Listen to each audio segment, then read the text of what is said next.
Que nos abençoe Jesus, o amigo incondicional das nossas vidas. Abençoa Jesus a vossa seara, os vossos trabalhadores, as tarefas do poder da boa vontade. E ajuda-nos, Senhor, a sintonizarmos com os vossos obreiros da vida eterna, a fim de nos fazermos ferramentas dóceis e úteis aos vossos tarefeiros. Abençoa os trabalhos desta noite, a fim de que todos nós que aqui adentramos tenhamos a graça de sairmos daqui melhores do que quando aqui chegamos, encarnados e desencarnados. Que as vossas bênçãos se façam, hoje e sempre, que assim seja. Boa noite, meus irmãos. Nós vamos convidar o nosso irmão João Teobaldo, nosso irmão Júlio Sérgio, para darmos continuação ao estudo que foi iniciado na semana passada. Nosso irmão Davi e o nosso irmão Paulinho não puderam comparecer no dia de hoje. Nós vamos tentar substituí-los aí. Então nós vamos dar continuidade ao estudo do capítulo 9 do Evangelho. Não saiba a vossa mão esquerda o que faz a vossa mão direita.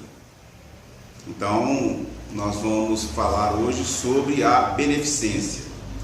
Nós vamos ler a instrução dos Espíritos e vamos comentando sobre essas mensagens que foram recebidas para nos elucidarem quanto à beneficência. A beneficência.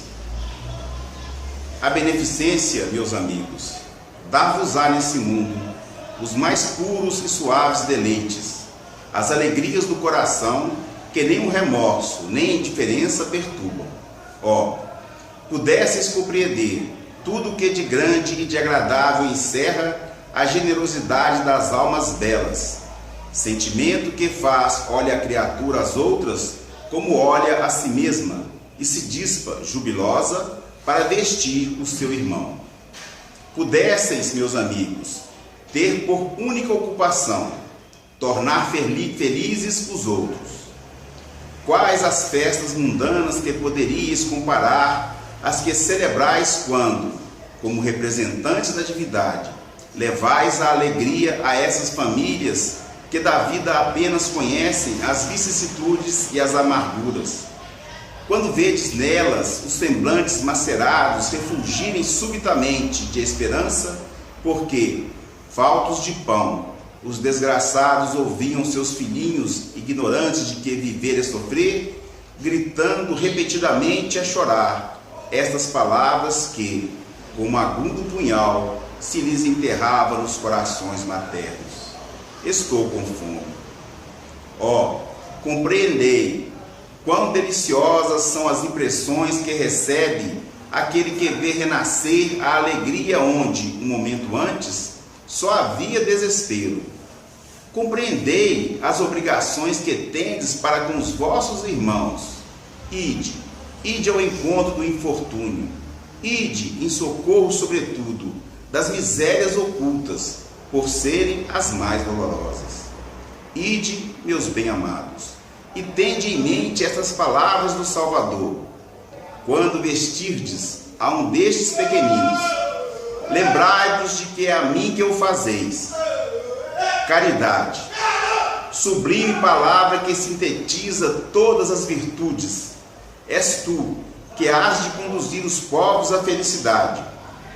Praticando-te, criarão eles para si infinitos gozos no futuro e, quando se acharem exilados na terra, tu lhes serás a consolação, o prelibar das alegrias de que fluirão mais tarde, quando se encontrarem reunidos no seio do Deus de amor.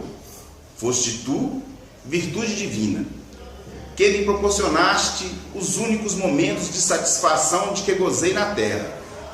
Que os meus irmãos encarnados creiam na palavra do amigo que lhes fala, dizendo-lhes: é na caridade que deveis procurar a paz do coração, o contentamento da alma, o remédio para as aflições da vida.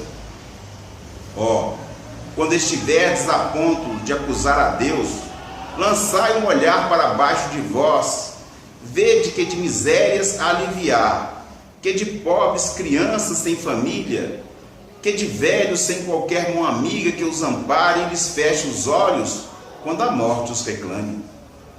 Quanto bem a fazer, ó, não vos queixeis, ao contrário, agradecei a Deus e prodigalizai a mancheias a vossa simpatia, o vosso amor, o vosso dinheiro por todos os que, deserdados dos bens desse mundo, enlanguecem na dor e no insulamento. Colhereis nesse mundo bem doces alegrias, e mais tarde, só Deus o sabe. Adolfo, bispo de Argel, Bordeaux, 1861. Recordando a palavra do Mestre, quando nos conclama que a mão esquerda não saiba o que faz a mão direita, é claro que Jesus não estava falando do corpo físico, porque fisicamente é impossível estarmos fazendo uma ação com uma mão e não sabemos o que a outra mão está fazendo. Então, é evidente aí que Jesus está usando uma forma de linguagem para nos deixar um ensinamento espiritual. Então, não saber a mão direita, a mão esquerda que faz a mão direita, é não raciocinarmos sobre qualquer ato nosso em favor do nosso semelhante, esperando algo receber, ainda que silenciosamente, ou seja, querendo barganhar com Deus, se não com o próximo, com Deus. Então, a nossa ação deve ser a ação de mitigar, de aliviar, de auxiliar aquele que está em sofrimento, em necessidade, tanto quanto nós gostaríamos de ser auxiliados, de ser socorridos nas nossas necessidades. E quem de nós não terá necessidades? Quantos aqui de nós não tivemos um benefício que custou renúncia e sacrifício dos irmãos espirituais que, invisíveis, nos auxiliam sem esperar qualquer gratidão nossa? De quantos livramentos eles já não nos beneficiaram, que nós nem sequer tomamos conta. Então, a beneficência vem nos trazer esse despertamento da nossa ação em relação ao semelhante. Nosso irmão Júlio. O bispo de Argel, o Adolfo, nos dá, no final da lição, uma exemplificação do que é a verdadeira felicidade. Que ele fala que nos instantes que ele teve na terra, foi a caridade que trouxe a felicidade que ele pôde aqui desfrutar. Então, na situação em que ele vivenciou, como bispo, e ele estava na parte da África, em Argel, ele enfrentou muitas dificuldades. Mas na caridade, ele encontrou a felicidade de si mesmo na prática do bem. Então todos nós podemos também na terra desfrutar dessa felicidade. Quando nós auxiliamos o nosso semelhante, pensando único e exclusivamente na felicidade dele, nós estamos criando em torno de nós uma vibração que vai sintonizar com todos aqueles que querem bem àquela pessoa, com todos aqueles que desejam praticar o bem.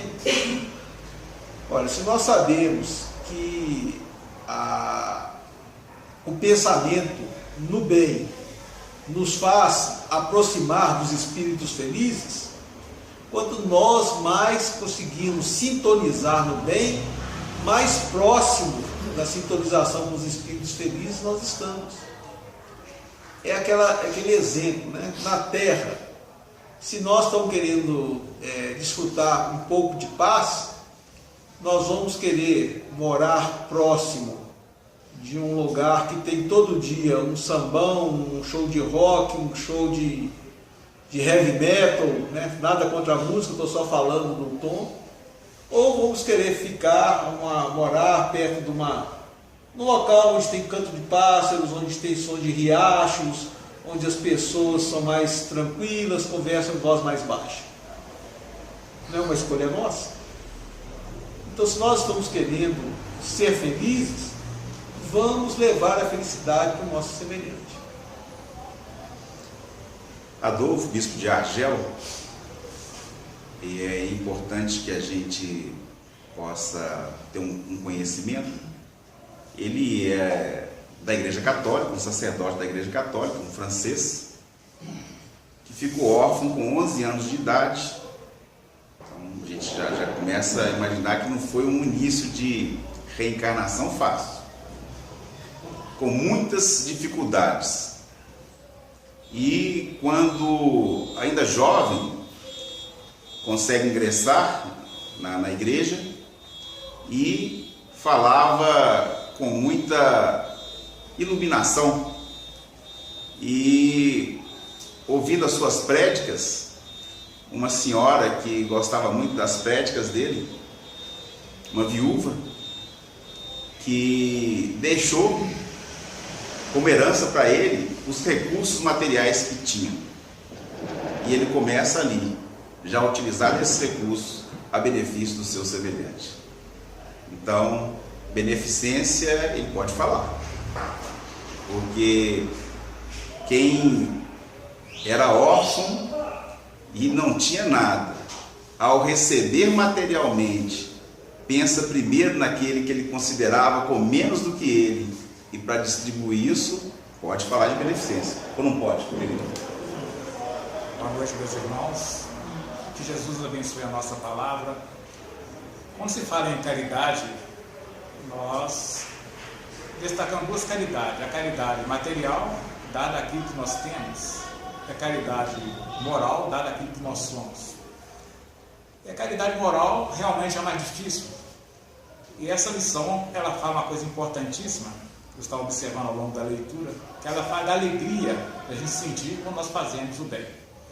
Porque se nós fazemos o bem com o interesse de ter uma recompensa, ou seja, eu ficar livre de uma influência negativa, de uma perturbação espiritual, que cada vez que eu estou ajudando alguém, eu vou ficar livre de um material velho que está na minha casa, estou dando para alguém. Ou se o irmão que bate a minha porta eu o atendo de qualquer maneira, então o irmão ele sente também, porque é necessário nós colocarmos em nossa palavra, em nosso pensamento, em nosso sentimento, uma vibração que o envolva, ter um pouco de compaixão daquele que baixa a nossa porta. E os espíritos felizes, que nós sempre falamos deles, são felizes por quê? Porque eles fazem bem. Então, quanto mais bem nós pudermos fazer com um sentimento bom, melhor é para nós. Porque às vezes nós estamos vivendo amargurados e nós descarregamos a amargura em cima daquele que está nos pedindo alguma coisa. Nós estamos desequilibrados, nosso desequilíbrio também. Então ele vai dizendo que nós temos que ter a felicidade de fazermos o bem. Quando nós pegarmos essa felicidade dentro de nós, a fazermos o bem, aí nós vamos entender a verdadeira beneficência, o significado dessa palavra.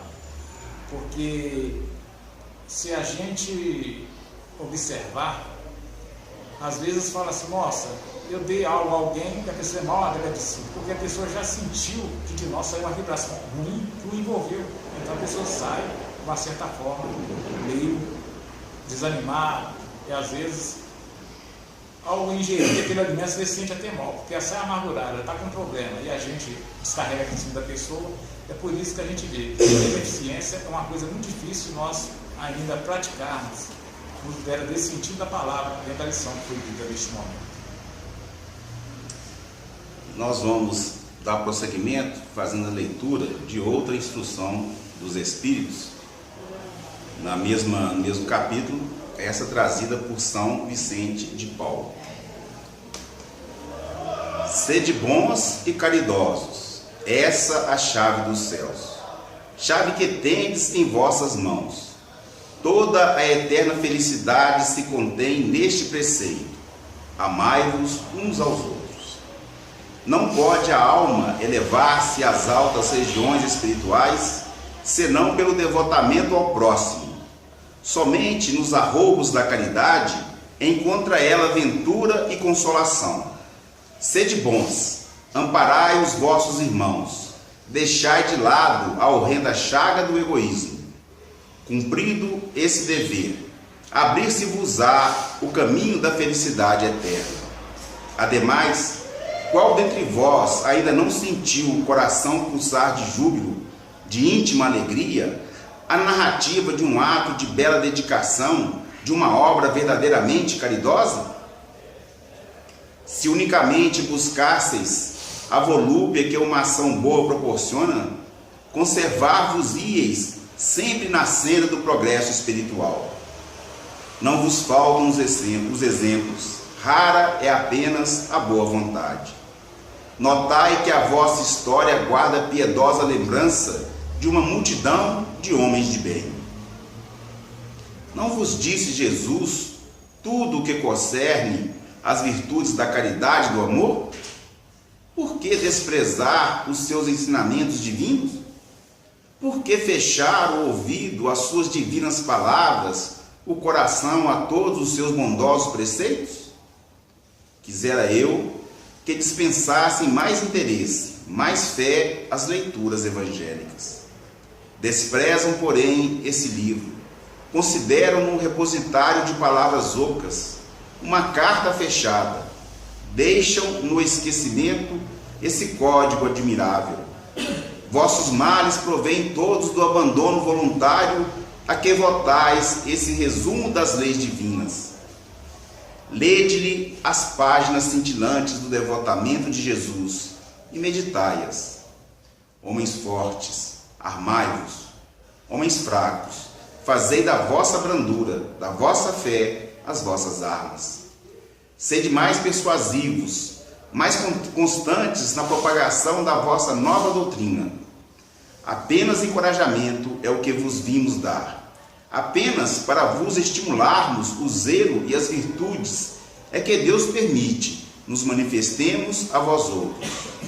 Mas se cada um o quisesse, bastaria a sua própria vontade e a ajuda de Deus. As manifestações espíritas unicamente se produzem para os de olhos fechados e corações indóceis. A caridade é a virtude fundamental sobre que há de repousar todo o edifício das virtudes terrenas. Sem ela não existem as outras. Sem a caridade não há esperar melhor sorte. Não há interesse moral que nos guie. Sem a caridade não há fé, pois a fé não é mais do que pura luminosidade que torna brilhante uma alma caridosa. A caridade é, em todos os mundos, a eterna âncora de salvação. É a mais pura emanação do próprio Criador. É a sua própria virtude, dada por Ele à criatura. Como desprezar essa bondade suprema? Qual o coração dissociente, bastante perverso para recalcar em si e expulsar esse sentimento todo divino? Qual o filho bastante mau para se rebelar contra essa doce carícia, caridade? Não ouso falar do que fiz, porque também os espíritos têm o pudor de suas obras. Considero, porém, a que iniciei como uma das que mais hão de contribuir para alívio de vossos semelhantes. Vejo com frequência os espíritos a pedirem lhes seja dado, por missão, continuar a minha tarefa. Vejo-os, minhas bondosas e queridas irmãs, no piedoso e divino ministério. Vejo-os praticando a virtude que vos recomendo, com todo o júbilo que deriva de uma existência de dedicação e sacrifícios. Imensa dita é a minha, por ver quanto lhes honra o caráter, quão estimada e protegida é a missão que desempenho. Homens de bem, de boa e firme vontade, uni-vos para continuar amplamente a obra de propagação da caridade. No exercício mesmo dessa virtude, encontrareis a vossa recompensa. Não há alegria espiritual que ela não proporcione, já na vida presente. Sede unidos, Amai-vos uns aos outros, segundo os preceitos do Cristo. Assim seja. São Vicente de Paulo, Paris, 1858. Vicente de Paulo começa nas tarefas aos 19 anos de idade e também se empenha em buscar na beneficência para com os necessitados a sua tarefa e a sua maneira de mostrar, de amar a Deus, de amar o Cristo, no auxílio aos seus semelhantes. Sem esperar recompensa alguma, a própria Igreja Católica, através do Papa Clemente, santifica Vicente de Paulo. Mas nós que já compreendemos a doutrina espírita, sabemos que a sua santificação não é promulgada por qualquer homem, por qualquer um de nós, com todo respeito ao Papa Clemente, mas a sua santificação é através da sua atitude de amor para com todos aqueles que cruzaram o seu caminho. E aqui eu acho tão bonita essa parte que ele fala que quantos que no plano espiritual pedem como missão, como tarefa, poder continuar a obra de Vicente de Paulo. E dentro dos nossos irmãos da Igreja Católica, os mais trabalhadores na caridade são os vicentinos, a quem rendemos aqui a nossa homenagem. Né, querido presidente? Falar sobre Vicente de Paulo é interessante porque ele fala sobre a chave do céu. E tem muita gente que compra a chave do céu, né? Tem muita gente vendendo chave do céu. Então a chave do céu é a caridade, é a nossa forma de ver, a nossa forma de mudar os nossos sentimentos, os nossos pensamentos. Na verdade, à medida em que nós começamos a nos dedicar ao nosso semelhante, então nós vamos mudando os nossos hábitos. Agora, uma coisa muito interessante que a gente faz no Discipulado em Caridade, nós temos uma lição no livro Jesus no Lar, que ele conta que uma determinada pessoa destacava muito pela caridade, dava um, ajudava outro. Mas então, sempre eles vão querer descobrir, né, se esse sentimento que hoje nós fazemos aqui, se nós temos o equilíbrio necessário no mundo espiritual. Então desceu do mundo espiritual os anjos, né, descobridores do homem caridoso. Mas veio a cólera, veio o ódio e outras revolta, né, para que a pessoa se equilibrasse diante dela. Então foi testado de várias formas para ver se ele realmente estava preparado a chegar no mundo espiritual. Porque uma coisa é a gente fazer um ato de bondade, outra coisa é nós vivenciar os problemas do dia a dia, porque nós somos sempre testados e nós estamos equilibrados realmente. Nós temos que passar por vários testes. Por exemplo, um vizinho intolerante, às vezes a esposa está nervosa, ou o filho às vezes está... Ou a gente mesmo, né, passa uma série de problemas para ver se realmente nós estamos equilibrados a fazer a caridade. Então chegou um momento que ele não resistiu e acabou se entregando à cólera e acabou agredindo a pessoa, um empregado subalterno, que falou com ele um certo desrespeito. Porque é muito difícil a gente ter equilíbrio a todo momento da vida. E nós só seremos caridosos realmente quando nós conseguirmos ter equilíbrio nas várias fases que a vida nos apresentar. Serginho? Em função da nossa existência na Terra, no mundo de expiação e provas, não há quem reencarne na Terra que não vá passar por problemas e sofrimentos. Todos nós, sem exceção, em algum momento, vamos sofrer, vamos ter dificuldades, vamos passar por dissabores no seio da nossa família, da nossa vida profissional, vida familiar. Todos nós, em algum momento, vamos passar por dificuldades e sofrimentos.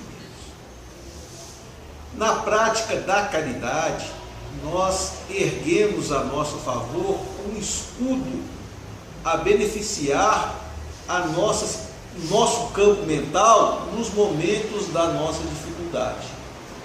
Porque todas as vezes que nós pensamos nos nossos problemas, quando nós praticamos a caridade, nós temos acesso a pessoas que passam problemas muito superiores aos nossos.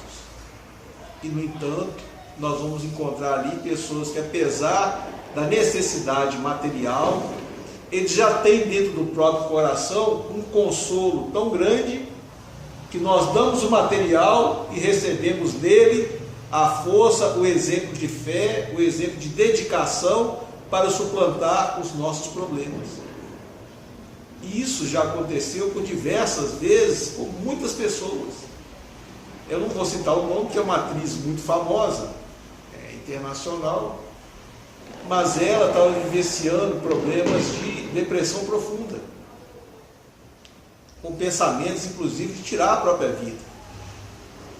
E, por essas questões que a vida, nos encaminha para o bem, ela teve a oportunidade de começar a trabalhar uma pequena tarefa, a partir de um filme. Ela vivenciou um auxílio de uma personagem dela, auxiliava os Médicos Sem Fronteiras. Ela viu a importância daquilo e se interessou e começou a se dedicar. Com a tarefa do bem, ela se livrou dessa depressão, se livrou desse sentimento negativo e até hoje continua trabalhando em benefício do seu próximo. Então, essa não é a finalidade da caridade, mas com certeza é o efeito positivo que ela nos dá. Nós nos dedicamos ao nosso próximo e recebemos esse fortalecimento para as nossas próprias dificuldades. Não é a mesma dificuldade material dele, mas a nossa dificuldade vai ser diminuída em função do alívio que nós levamos ao nosso semelhante. Inclusive, muitas portas são abertas a partir do momento que nós nos esforçamos e vamos nos propor a auxiliar alguém. Sempre será assim, porque é o nosso início de aprendizado no amor. É que São Vicente de Paulo fala a respeito de Jesus.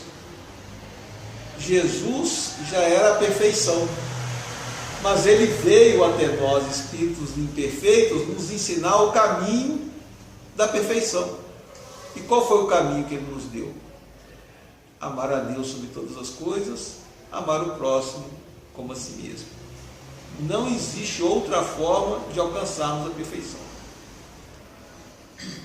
Nós sabemos que a edificação do reino de Deus é dentro de nós.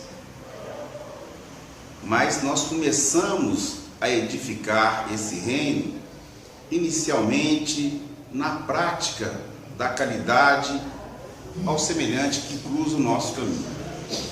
Se nós recordarmos da parábola em que Jesus fala da separação dos bodes das ovelhas, porque todas as parábolas se conectam e se completam. É aquela que Jesus fala assim, que o Senhor dirá: passai à direita, benditos de meu Pai, porque tive fome, tive sede, tive necessidades e vocês me assistiram. E passai à esquerda os que não assistiram. Mas só que quando ele fala isso, passai à direita os benditos do meu Pai, esses benditos respondem: Senhor, quando foi que te vimos necessitado e te assistimos? Isso mostra que um dia chegaremos ao ponto de fazer o bem sem sequer tomarmos isso como um feito extraordinário. Faremos isso com uma naturalidade, como escovamos nosso dente, tomamos o nosso banho, lavamos as nossas mãos. Será um automatismo do amor em favor do semelhante. Mas nós, antes de chegarmos nessa fase, nós temos que, como fala Emmanuel através do Chico, a disciplina precede a espontaneidade. Então, com boa vontade, comecemos a fazer o bem, tentando manter essa disciplina, que um dia faremos o bem espontaneamente. Que Jesus nos ilumine e nos abençoe.